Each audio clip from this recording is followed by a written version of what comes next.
This video is sponsored by Meepo. True story. I was out a couple weeks ago driving home, and I had to pick my son up from school at like 2 o'clock. It was like maybe 1:15. And as I'm driving home, my car just stops on the highway. And in my trunk was my electric skateboard. And I had totally forgotten that I had left it in there. I could have got a lift and, went over there, waited, and then brought him back home. But instead, I decided to skateboard. So I was able to carry his board, skate to school, pick him up, and then we rode back together. It's kind of the best way that situation could have ended. But it really just reminded me why I even got the electric skateboard in the first place. Like, not only to be transportation, but also to kind of have this cool thing I can do with my son. I'm not gonna lie, it definitely felt a little bit strange to be showing up to pick up my kid on a skateboard when all the other parents are there in SUVs. Felt a little bit out of place. And honestly, I was a little self-conscious, like, am I too old for this? I don't know, but I was recently asked what are my favorite places to skate in Atlanta, and I figured this would be like the perfect video to really explore all of it. We can talk about skating, we can talk about being old, we can talk about where to do it. Now, before we get started, I'm not going to even say that you're allowed to even ride electric skateboards in these places, but everyone else is. In fact, some people are riding vehicles that are much faster. I don't understand why those would be allowed versus these, so I'm not even going to get into it. I've never been stopped by a cop. No one's ever asked me any questions. It's just kind of like there's a sign, people do what they do, and we're not going to talk about it. Don't ask, don't tell. So without further ado, let's talk about my favorite places to skate in Atlanta and whether or not it's time for me to hang it up. The country roads where I'm from weren't right for an electric skateboard, but in the city, they're perfect for covering short distances and even avoiding traffic. In fact, this board has practically paid for itself with all the money I've saved being able to park a little further away from a destination to take advantage of free parking. All right, let's get this out of the way to even start this thing. Electric skateboarding is absolutely dangerous. Now, I have fallen off my board just one time, and I will tell you this quick story. I was going, oh my God, it had to have been 4 miles an hour, like whatever 4 miles an hour is on the little trigger. And I was just listening to music, not really paying attention. And I hit a speed bump as I was going through a gas station parking lot. I was going slow enough where I felt very comfortable looking away from the road. And I looked down for just a split second. I hit a speed bump and my board was in the air and so was I. I came down on my wrist and it was probably 2 days before I went away on like a 2-week job. So as the old guy who's on a board at all, I would definitely say, you got to protect yourself. I don't recover the way I used to, and the stakes are a lot harder. I'm a single dad, got to take care of my kids, so I can't be getting hurt. So after that situation, like I kind of fell down on my wrist, and my wrist was hurt for probably 2.5 months. Not terrible, wasn't broken or anything, but it just remained very, very sore. So I picked up some wrist guards. If I'm going slow, I'm not gonna lie, I don't wear this stuff all the time, but I definitely have it. You can see that there's like scuffs and stuff on them because I do wear them. But also, as you kind of ramp up and you start to get better, I've seen a lot of videos where when people get really good, they can use these to kind of steer their board. So hopefully one day I get so good that I can do that. But for now, it's just to, protect my little pinkies. The other thing is, of course, my helmet. You gotta wear a helmet. That situation where I fell going pretty slowly showed me how dangerous it can be. You don't have to be going crazy fast. It can happen on just going from regular pavement to some sand or some glass or a stick or, a car comes flying out. Like I'm in Atlanta, the traffic is nuts. So there's always something to look out for. It's not always you being safe. Sometimes it's just the conditions of the road. So definitely get yourself a helmet before you get out on this board. But with that said, great risk comes great reward. And the reward for getting out on that board and hitting the pavement is amazing. Everything has an element of danger to it, even driving a car every single day to work. So I'm not going to say that because something is dangerous, you shouldn't do it. You take the proper precautions, but because you've done that, hopefully you feel comfortable getting out and really enjoying the experience. And let me throw this out there. If you are hesitant about getting on a board, the one thing about electric skateboards that is a complete game changer is the fact that it has a brake. You're not going to find yourself in a situation where you're on this huge hill and you just can't stop. I love the fact that no matter where I am, I can always apply the brake and control my speed. This is simply a level of control that regular skateboarders don't have, and as an old guy, I need. So let me get packed up and we can head out to one of my favorite places to skate in the city. Reckless operation of a bicycle or horseback riding. Who would ride a horse here? Who wouldn't ride a horse here? We are at the Silver Comet Trail. There's a couple of places I wanted to hit that I wanted to always cross off my bucket list, and the Silver Comet Trail is one of them. This place is just like all bike riders, a couple of people with roller skates. Like, I think we're gonna have some real peace and quiet out here. We're gonna have a good ride. The trail is open to all non-motorized uses. Motorized vehicles are prohibited at all times. A violation of trail rules can result in... Oh wait, probably cops watching our videos. Actually, never mind. Continue. Yeah, you want to tell on yourself? No. Self-snitching? Atlanta's been nicknamed the city in the forest for good reason, because it's about 40% covered by a beautiful canopy of green. When I want to get away from the traffic for a ride, the Silver Comet Trail is perfect. It's mostly bike riders, minimal foot traffic, and it stretches over 60 miles. Now, before you tackle the obstacles of the city, this is the perfect place to get comfortable on a board. It's beautifully paved, and the sights just don't disappoint. Tunnels, overpasses, and stretches where it's just you and the quiet humming of your wheels on the ground. An ideal place to clear your head before you jump back into the chaos. You can't stress about your to-do list when you're focused on balance in the moment. It's just a peaceful activity that really allows you to focus on the present. We can take this ride wherever it goes, as long as you're with me, I feel at home. Now, my absolute favorite place to ride is the Atlanta BeltLine, right in the heart of the city.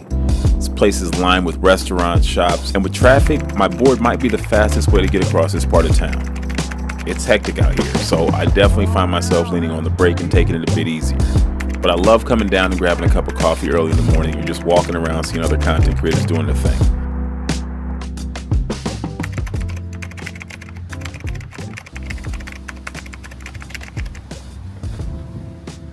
I think it's just like the older you get, the more you're like, look, I'm not getting any more time. But if you're looking for a cool place to do some people watching, there's restaurants, like the BeltLine is definitely the place to ride if you want to have a little bit of social interaction to go along with your riding experience. But on the flip side, that's probably where you're going to get into the most trouble. A lot of people, dogs, people on skateboards, people on bikes, people on, regular roller skates. Like, it does get very congested down here on a weekend. If you come early in the morning or later in the evening, it's going to be pretty much all yours. And it's also really cool because the BeltLine is lit all the way through, so you can actually skate out here at night. And maybe we'll do a night ride sometime. So I'm a creative entrepreneur, so you guys will often see me wearing tank tops or like white t-shirts. I just keep it very basic.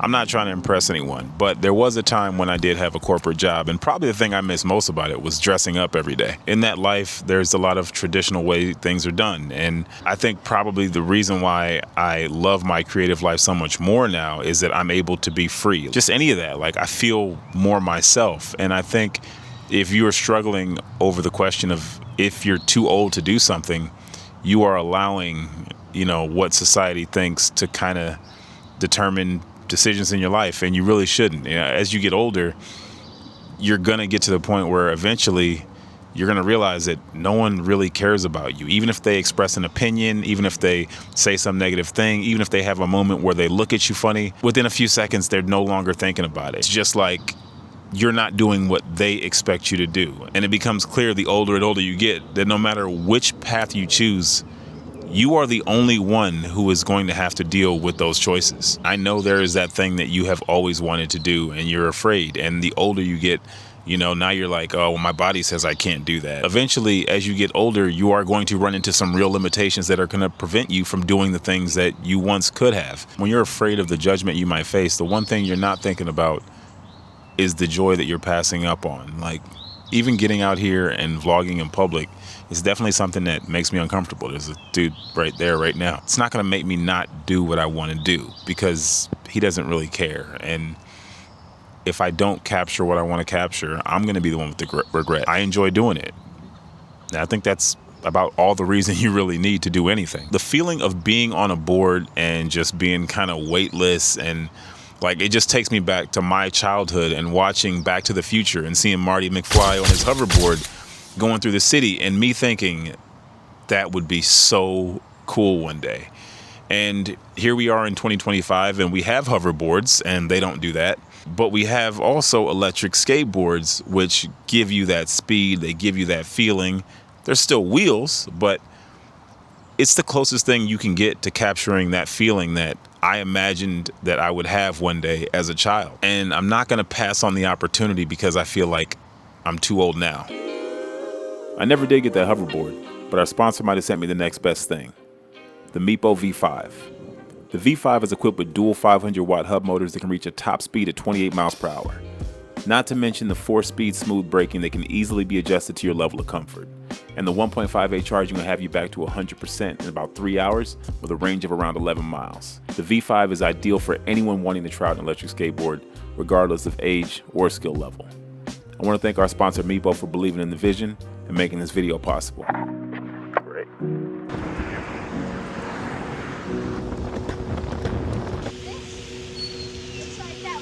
So we are at the Chattahoochee River.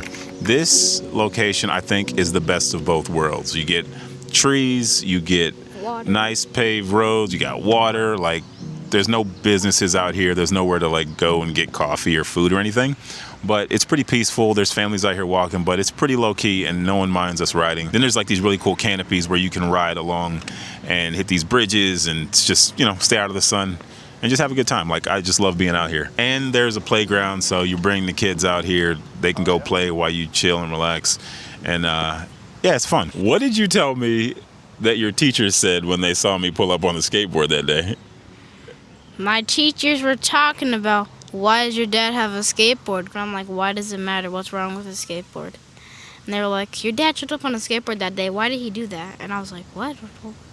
I don't know. Exactly. Like, literally right where this video began. You know, I didn't show up on the skateboard as a fashion statement. It was literally for transportation. And, you know, maybe I did not do what they expected me to do, but I also did kind of what I had to do in the moment, which was pick up my child no matter what it takes in order for me to accomplish that goal. I think we started out riding those Lime scooters, right? We'd ride the Lime scooters around. Lime scooters around, yeah, in downtown. We were out in the country, so the only place we could ride was literally in this one big park downtown, which is cool, but nowhere else. It gets boring. Yeah, it gets boring hitting the same spots over and over again, but we came to Atlanta and we got a lot of options, and I don't know, it's a blast. If someone judges me for getting on a skateboard and having a good time with my son, then, I mean, so be it. I didn't get on a skateboard until I was in my 30s, and I've wanted to skateboard since I was 13. And all I can see is all the time and energy that I wasted doing other things, avoiding this activity that I really wanted to do because it wasn't the right time. And I just missed out on a bunch of opportunities to skateboard in really cool places. There's no age limit. You're never too old to do anything you want to do, whether that be skateboard, roller skate, pick up some crazy hobby, skydive, or have kids. As far as I know, you only have one life to live, and you definitely don't want to live it in regret. There's a guy skateboarding right behind us, no freaking way. Father-son skateboarding right on time. So yeah. Are you too old to skateboard? Not if I'm not, and not if he's not. If you guys like this video, make sure you hit the like, subscribe for more, and I'll see you in the next one. We get along, we get along. How do you feel? How do you feel? You hit my phone, you hit my phone. I know the deal.